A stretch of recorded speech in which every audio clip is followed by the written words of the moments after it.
1. A few years back, I had just moved into a new condo with one of my longtime friends. It was a cozy little place, a very party and drama-free zone for the most part, which suited me just fine. While we were moving in, we met the previous tenants, a very sweet older woman and her son, who was maybe a few years older than I was.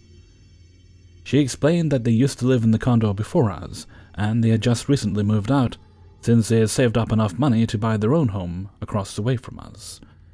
All in all, she seemed like a very sweet older woman, and the son, henceforth referred to as Tim, seemed nice enough. He was incredibly quiet, didn't say a word, and wouldn't make eye contact with us, but I just figured he was a shy, introverted type. Maybe a month or so into our stay, I ran into Tim while I was getting my mail, and he looked noticeably worse than the last time I'd seen him, to the point I barely recognized him. He looked like he had lost about 20 pounds, had scratch marks all over his neck, shaved his head completely, and was way more jumpy and fidgety. I had exchanged a few pleasantries with him when he suddenly dumped the whole story about how him and his girlfriend had broken up to me. He explained that he wanted to move in with her, get married, and start a family, but now his girlfriend was reluctant to do so. He went on for at least 5 minutes complaining about anything and everything about his relationship, and going into way too much detail for my liking. Meanwhile, I'm just standing there, nodding along, holding my mail, wondering when he's going to stop. Eventually, he wraps up and thanks me for listening, since he had been holding it in for so long, and tells me how beautiful I am. I thought it was kind of weird at the time, but brushed it off as him just being socially awkward. It wasn't long after that when the visits started happening. At least once a week, he would knock at our door, asking if he could look around for something he was sure that he'd forgotten to grab when he was moving out. He never found anything, of course, and it was pretty obvious that he was just coming over to try to see me, since he would just kinda linger around trying to make conversation. It was kinda cute at first, and I didn't really pay it much mind, since I thought he was just going through a rough time. That he was just lonely and looking for some kind of connection. I thought it was a harmless little crush, and that it would fizzle out in time, once he realized I wasn't interested. This went on for a week or two, with his visits becoming more frequent and his attempts at flirting becoming more blatant, and him asking me out several times, with me doing my best to let him down gently each time. Eventually, I got tired of it all and asked him to stop coming by, but that only led to him coincidentally running into me every other day. To make matters worse, he was now starting to leave poetry taped to our door, which my roommate found to be hilarious at first, until they started to go further off the deep end.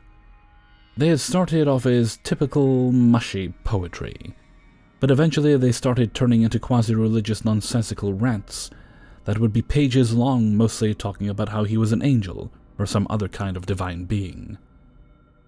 I had gone to the security team and the police several times, but neither one seemed to care all that much, since he had apparently done nothing illegal. However, the security team said they would talk with him. Fast forward a few weeks, and it's summertime. My roommate was gone on vacation with her family, and I've got the whole apartment to myself for 2 weeks. To make matters better, I haven't seen or received any new letters from Tim. I'm lounging in my room when I hear someone knocking at the door, but by the time I got up to check, nobody was there. I'm getting ready to go back to my room when I heard a loud and strange sound coming from the balcony, which is connected to my room via a window. It sounded like something was being ripped or snapped off, and a second or two later, I heard the sound of something heavy hitting the floor of my room, and I immediately ran out the door, running as fast as I could to the security office. To make a long story slightly shorter, the police eventually came down and pulled Tim out of my room. Apparently what happened was he tried using his old apartment key on the door, but didn't know the locks had been changed when him and his mom moved out. When I didn't answer the door fast enough when he knocked, he somehow managed to climb up 15 feet onto the balcony and rip off the screen on my window, easily managing to slip in since I had kept the window open to get fresh air. He was completely naked when they found him and apparently high as a kite on mushrooms. He told the police that I was the reincarnation of Mary, and in order for Jesus Christ to be reborn and save the world, I would need to have his child. I moved out the next day and never looked back. It didn't exactly go over great with my roommate or the landlord, but I just couldn't stay there after that.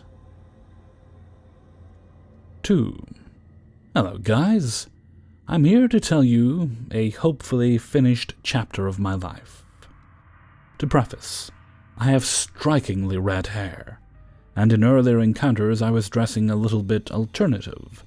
Glossy combats, flowy velvet pants, my fur coat. I was always in black, and I always had strong makeup because I liked it. Strange encounters were not uncommon to me. I've had plenty of homeless men approach me and offer me money for sexual activities, and because of that, I was more careful. Every single encounter that I was dragged into, some of my close friends had to know in case something actually happens to me.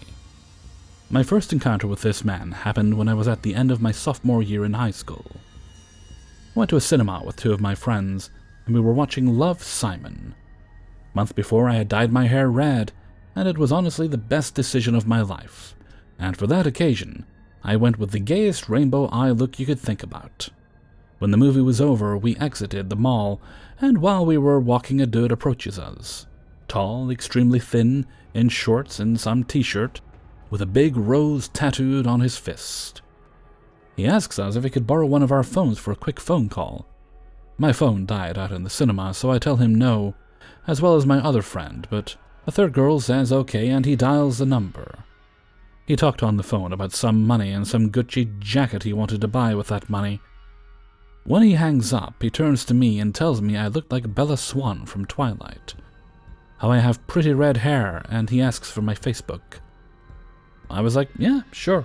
I don't use Facebook anyways, and I searched myself up and pressed add.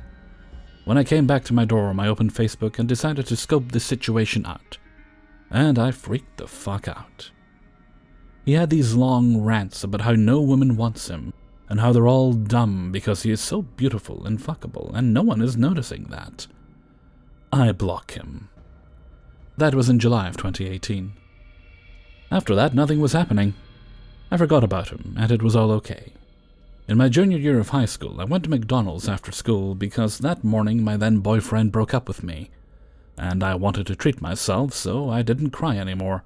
Plus, I was wearing makeup, because I did cry during the morning, and I couldn't go to school like that. That summer, I cut my bangs and my hair grew, so I looked like a completely different person. I was minding my own business, watching some videos on my phone, when someone violently taps me and tells me how beautiful I am, and asks me if I will be his girlfriend. I decline, and when he asks why, I answer that I am taken. He says okay and goes back to talking to someone on the phone. I continue to eat and just try to ignore how hard my heart is pounding.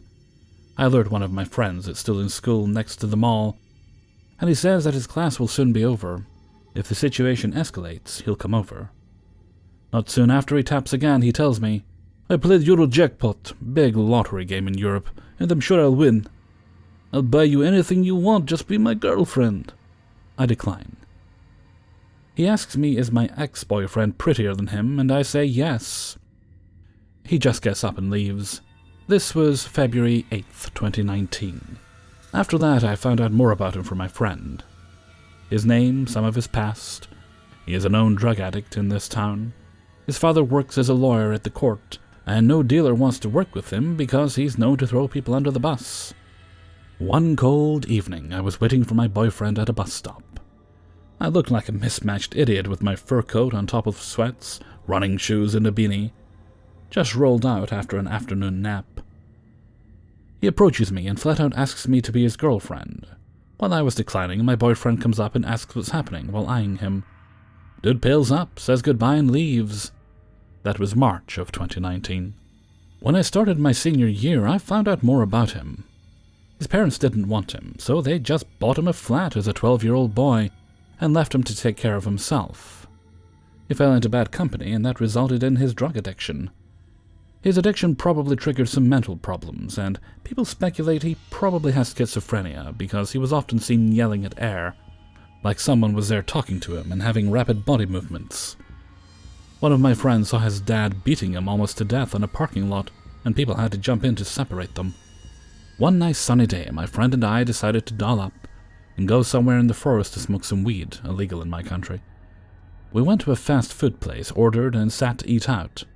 In the middle of my bite, I hear someone yelling, "Hey, hey!" I look in front of me and I see him striding towards us. My friend is losing it, and I start to feel panic creep in on me. He steps on her side of the table, and the conversation starts. "Hey," he greets, and I just blankly stare at him because I am still in shock. "How are you?" "Good."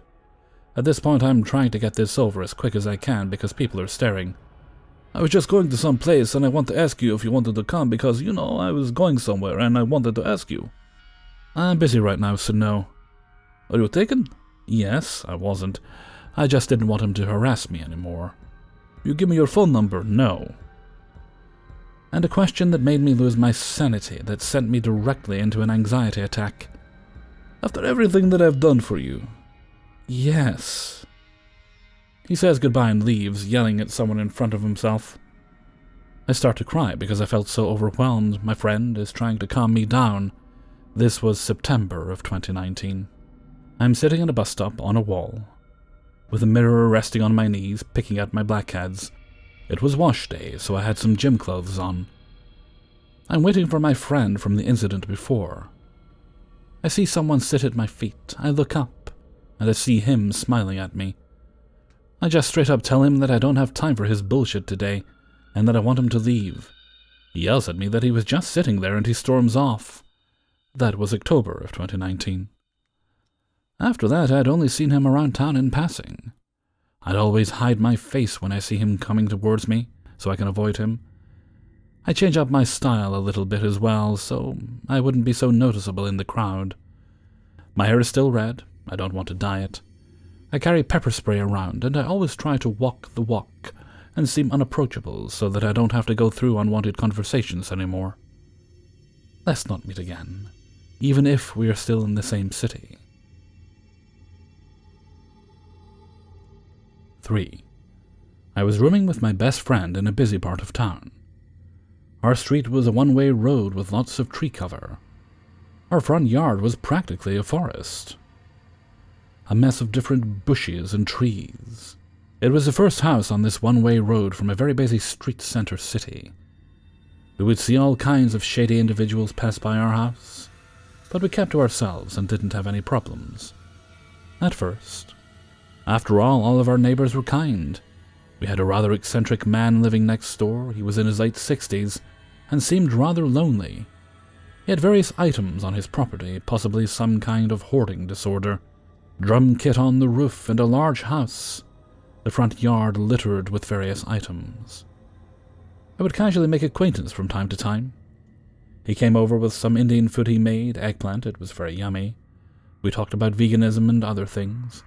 He was so talkative it was hard to leave a conversation.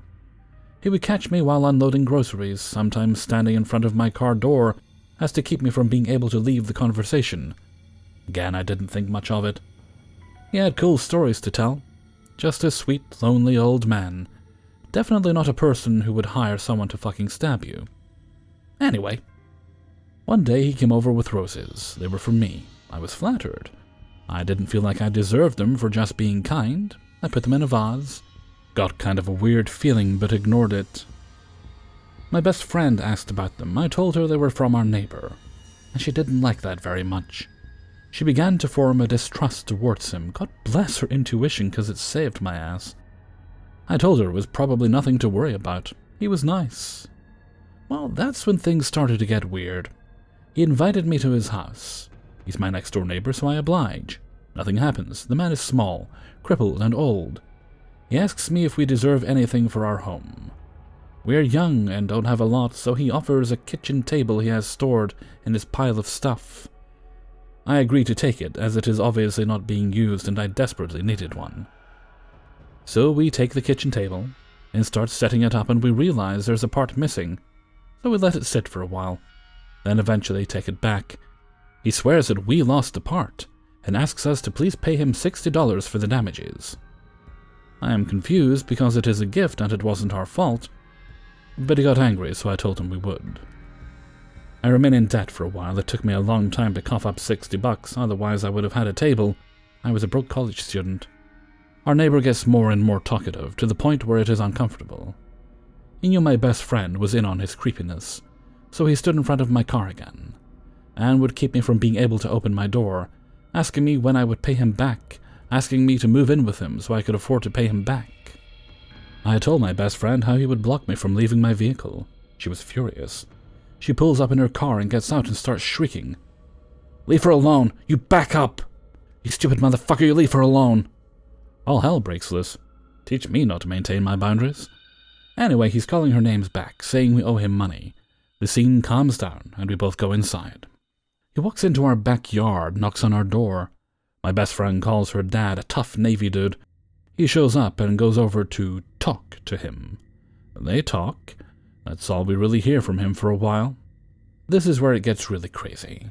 About 3 weeks go by, my car gets broken into, not once, but twice. One time they steal my friend's musical instruments from my vehicle. The next time they take a rock to my passenger side window for some simple textbooks on the seat. One of the times they broke in, however, they found my spare key and put it in the ignition. And I found a bra that was not any of my friends or mine in the back seat. Okay, whatever, bad neighborhood, right? At least I still have my car. R.I.P. my best friend's banjo and my textbooks, I needed those. After the break-ins, things were quiet for a few more weeks. The neighbor left me alone for the most part.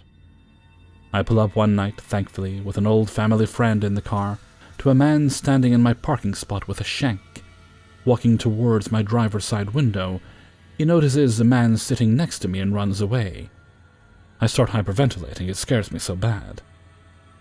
I get pepper spray for my keys. 2 weeks later, we notice that our neighbor has hired local tweakers to help him store refrigerator doors from our local Smith's, which was going through a remodel. Okay, that's strange.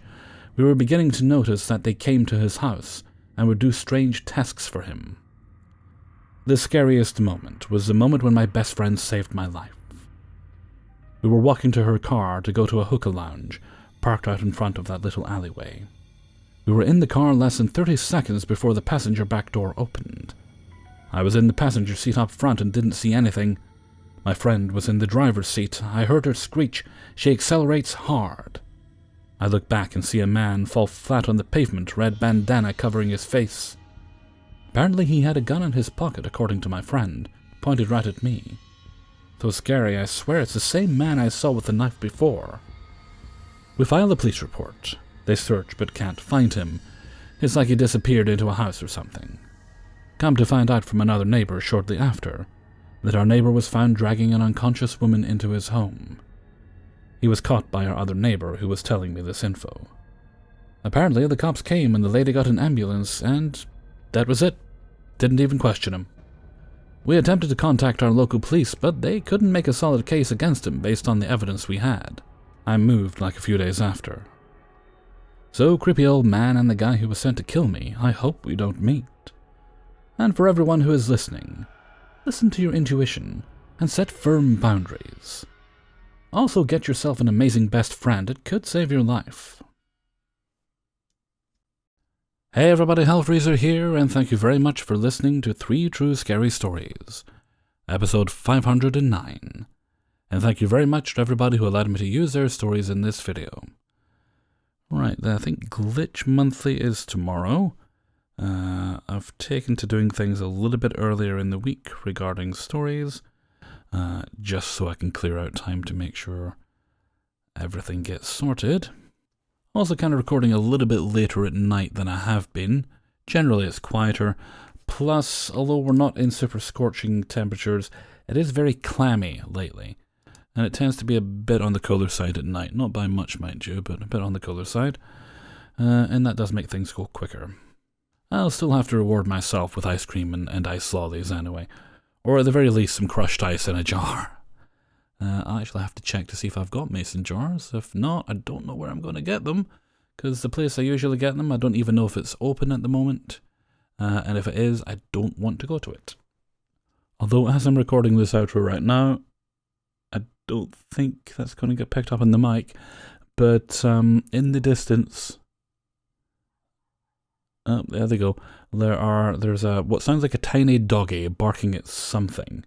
It's almost 3 in the morning. It doesn't matter what time of day or night I record.